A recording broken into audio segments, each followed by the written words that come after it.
महिला सागर सूर्य मंदिर हो, मां पीतांबरा शक्ति पीठ हो, चित्रकूट का मंदिर हो, सोनागिरी तीर्थ हो, यहां क्या नहीं है।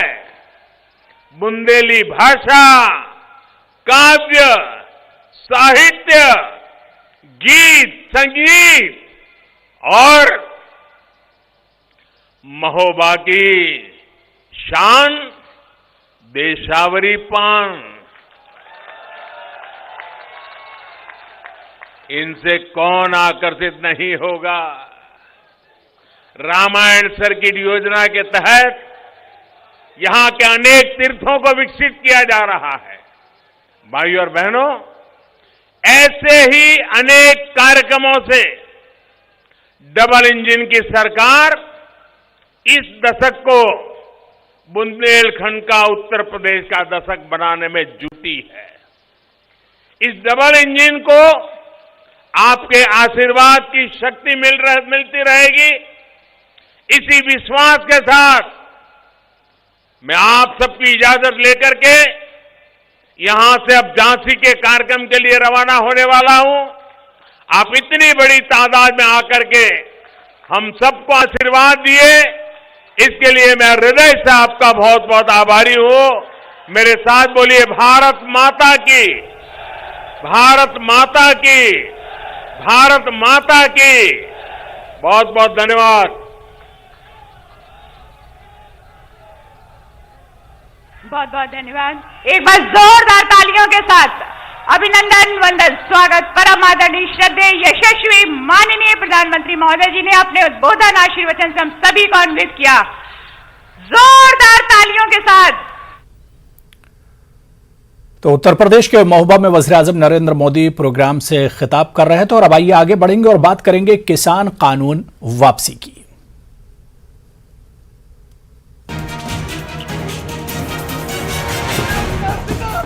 हमने 3 कृषि कानूनों को वापस लेने का, रिपील करने का निर्णय लिया।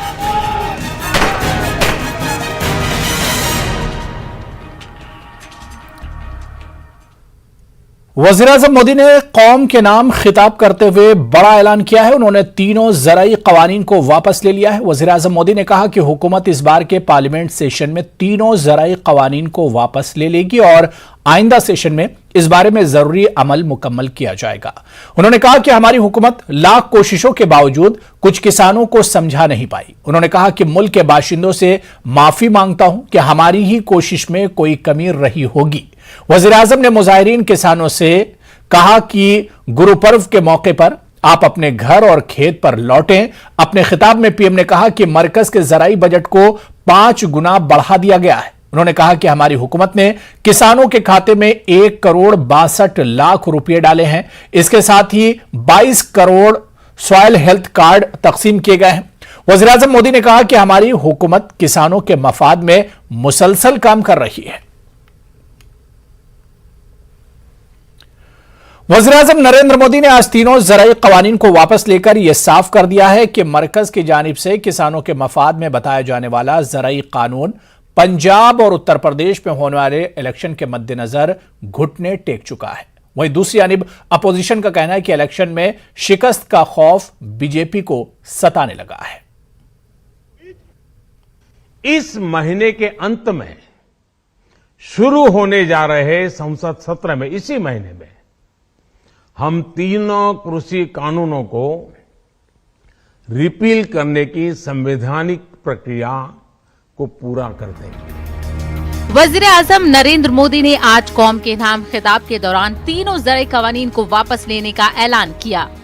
वज़ीर-ए-आज़म मोदी ने कहा, ज़राअत को बेहतर बनाने के लिए 3 कानून लाए गए थे, मगर मुल्क के किसानों को हम इसका फायदा बताने में नाकाम रहे। इस महीने के अंत में शुरू होने जा रहे संसद सत्र में, इसी महीने में हम तीनों कृषि कानूनों को रिपील करने की संवैधानिक प्रक्रिया को पूरा कर देंगे। वज़ीर-ए-आज़म नरेंद्र मोदी के तीनों ज़राई कवानीन को वापस लेने के ऐलान के बाद राकेश टिकैत ने तहरीक खत्म करने के लिए शर्त रख दी है। राकेश टिकैत का कहना है कि एहतजाज फौरी तौर पर वापस नहीं लिया जाएगा। हम पार्लियामेंट से कानून वापस लेने तक इंतजार करेंगे। आंदोलन अभी चलता रहेगा जब तक ये पार्लियामेंट में वापसी नहीं होता, जब तक पूर्ण रूप से एमएसपी पे गारंटी पे क्या कहते हैं, जब तक भारत सरकार से बातचीत नहीं होगी, क्योंकि बातचीत होगी और भी बहुत मसले हैं जो बातचीत से समाधान होगा। जिसका हमारी मीटिंग आज पालघर में है तो ये मीटिंग होगी, 28 तारीख की फिर मीटिंग हमारी बॉम्बे में है तो वो मीटिंग होगी, 22 तारीख की मीटिंग हमारी लखनऊ में है तो मीटिंग होगी। तो हमारी सब मीटिंग कंटिन्यू जारी रहेगी। भारत सरकार बातचीत का रास्ता निकाल रही है। ज़राई कवानीन के खिलाफ किसानों का एहतजाज 9 अगस्त 2020 से जारी है। किसान यूनियनों ने 25 सितंबर 2020 को ज़राई कवानीन के खिलाफ हड़ताल का मुतालबा किया था। मुल्क भर में 500 से ज्यादा किसान तंजीमों ने एहतजाज में हिस्सा लिया था। सबसे ज्यादा एहतजाज पंजाब, हरियाणा और उत्तर प्रदेश दीगर रियासतों से हुआ। एहतजाज की वजह से पंजाब में रेलवे खिदमात 2 माह से ज्यादा के लिए मुअत्तल रहीं। 25 नवंबर के बाद किसानों ने कानून के खिलाफ मुख्तलिफ रियासतों से दिल्ली तक मार्च किया। मरकज की जानिब से तबादले ख्याल के लिए 3 दिसंबर 2020 की तारीख तय की गई, मगर मरकजी हुकूमत की जानिब से ज़राई कवानीन में कोई तब्दीली नहीं की गई। किसानों ने अपना एहतजाज जारी रखा। 700 से ज्यादा किसानों की एहतजाज के दौरान मौत हो गई।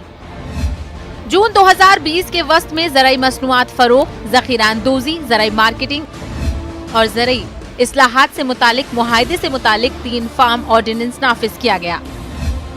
एक बिल 15 सितंबर 2020 को लोकसभा में, जबकि दूसरा बिल 18 सितंबर 2020 को मंजूर किया गया था। 20 सितंबर 2020 को राज्यसभा ने 2 बिल और तीसरा 22 सितंबर को मंजूर कर लिया। सदर जमहूरिया ने भी 28 सितंबर 2020 को बिलों पर दस्तखत किए और मंजूरी दी। इस तरह इन्हें कानून में तब्दील कर दिया गया।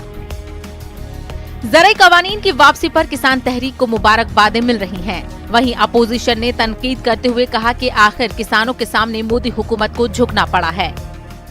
वो आज माफी मांग रहे हैं जब 600-700 किसान शहीद हो चुके हैं। क्यों मांग रहे हैं? क्या ये देश समझ नहीं रहा है कि चुनाव आ रहे हैं? उनको लग रहा होगा परिस्थितियां ठीक नहीं हैं।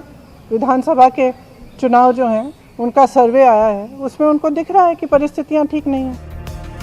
एक तरफ जहां तीनों ज़राई कवानीन की वापसी के ऐलान पर खुशियां मनाई जा रही हैं, तो वहीं दूसरी जानिब ज़राई कानून की वापसी को उत्तर प्रदेश के साथ साथ दीगर रियासतों में होने वाले इलेक्शन से जोड़कर देखा जा रहा है। Bureau report, news 18 Urdu. ज़राई कवानीन को वापस लिए जाने के मरकज के फैसले को किसानों की जीत से ताबीर किया जा रहा है। इसे जमहूरियत की जीत करार दिया जा रहा है। आज का दिन भारतीय इतिहास में 15 अगस्त 26 जनवरी की तरह लिखा जाएगा। आज केंद्र सरकार को किसानों के संघर्ष के आगे झुकना पड़ा और तीनों काले कानून वापस लेने पड़े। आज सिर्फ किसानों की जीत नहीं हुई है, आज जनतंत्र की जीत हुई है। आज किसानों ने सभी सरकारों को बता दिया, जनतंत्र में सरकारों को हमेशा जनता की बात सुननी पड़ेगी, सिर्फ और सिर्फ जनता की मर्जी चलेगी। जब विपक्षी पार्टी बोलती एक साथ में है तो सरकार को समझना चाहिए कि लोकतंत्र है।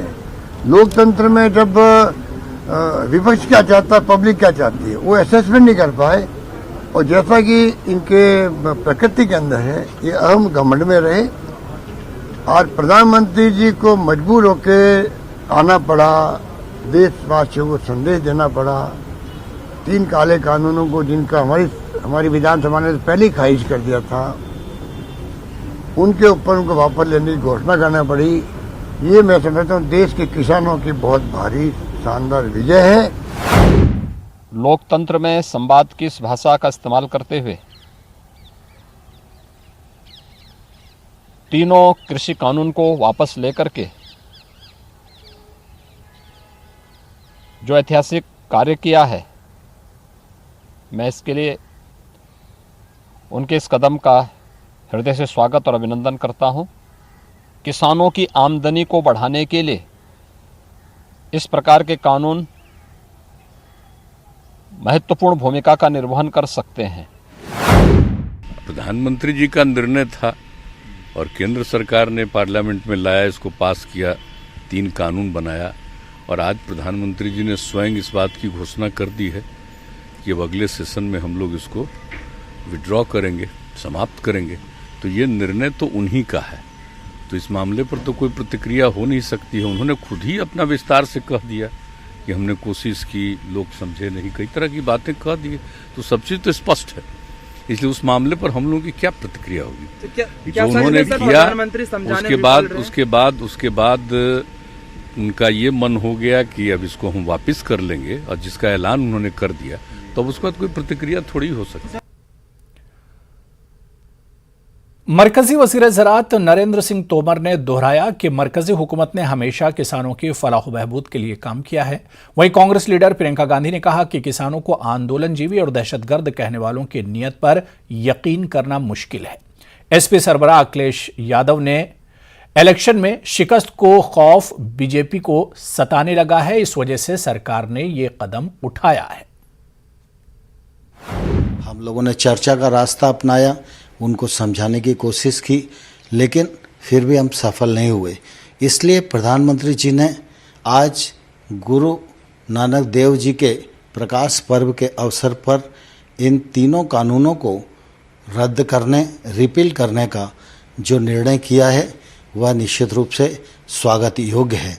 प्रधानमंत्री जी यहीं नहीं रुके, साथ ही साथ प्रधानमंत्री जी ने आज यह भी कहा है कि 0 बजट खेती हो, एमएसपी हो और क्रॉप डाइवर्सिफिकेशन का विषय हो, इन सब पर एक समिति बनाई जाएगी। किसानों को क्या क्या नहीं बोला, आंदोलनजीवी, गुंडे, आतंकवादी, देशद्रोही, ये सब किसने कहा? जब ये सब कह रहे थे तो क्या हुआ? प्रधानमंत्री जी चुप क्यों थे? बल्कि उन्होंने आंदोलनजीवी शब्द बोला। जब किसानों की हत्या हो रही थी, जब किसानों को मारा जा रहा था, जब लाठियां बरसाई जा रही थी, जब उनको गिरफ्तार किया जा रहा था, तो कौन कर रहा था? आपकी ही तो सरकार कर रही थी। आज आप आकर कह रहे हैं कि ये कानून आप रिपील करेंगे, तो हम कैसे भरोसा करें? हम आपकी नीयत पे कैसे भरोसा करें? सब स्पष्ट है, सामने है देश के। मुझे खुशी इस बात की है कि ये सरकार समझ गई है कि इस देश में किसान से बड़ा कोई नहीं है। इस देश में अगर एक सरकार किसान को कुचलने की कोशिश करती है और किसान खड़ा हो जाता है, तो उस सरकार को अंत में झुकना ही पड़ेगा। संयुक्त किसान मोर्चे के नेतृत्व में जो बहादुरी के साथ 1 साल तक ये जो संघर्ष चलता रहा, 750 से ज़्यादा शहीद हुए हैं और इस शहादत के बारे में एक शब्द नहीं प्रधानमंत्री के मुंह से। ये 3 कानून वापस ले रहे हैं, उनको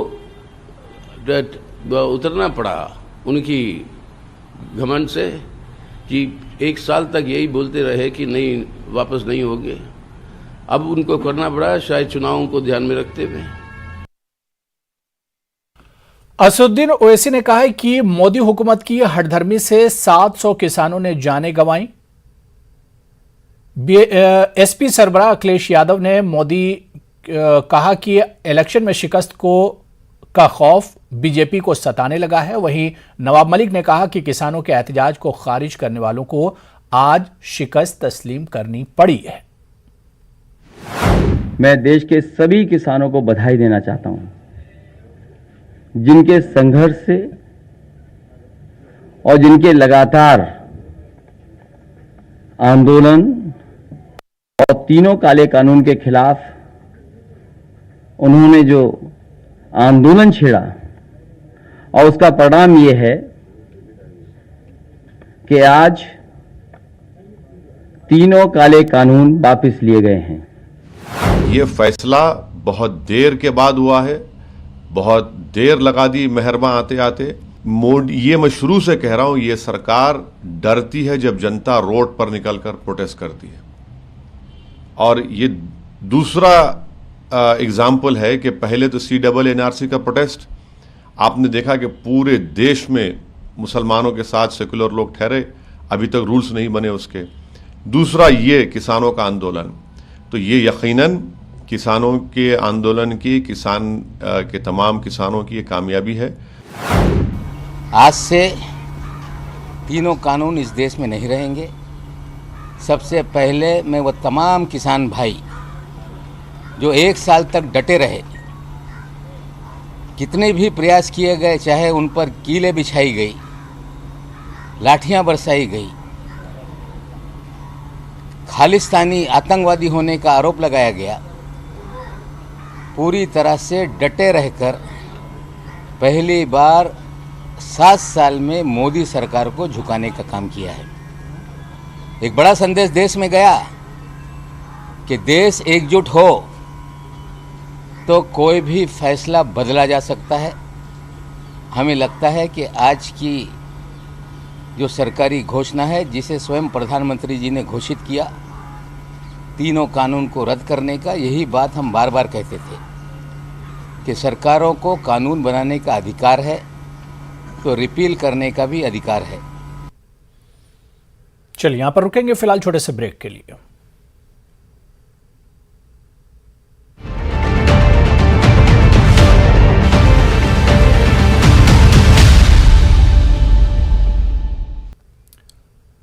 उधर लालू प्रसाद यादव ने ज़राई क़वानीन की वापसी को आइन की जीत बताया है। उन्होंने कहा कि इस तहरीक को बदनाम करने की हुकूमत ने बहुत कोशिश की, लेकिन आखिर में जीत किसानों की हुई। लालू ने इसे असेंबली चुनाव के पेश नजर लिया गया फैसला बताया है। आरजेडी के राष्ट्रीय अध्यक्ष लालू प्रसाद यादव से सर, 3 जो कृषि कानून आए थे उसको वापस लेने का फैसला किया गया है। प्रधानमंत्री ने कहा है कि संसद के आगामी सत्र में इसको वापस किया जाएगा।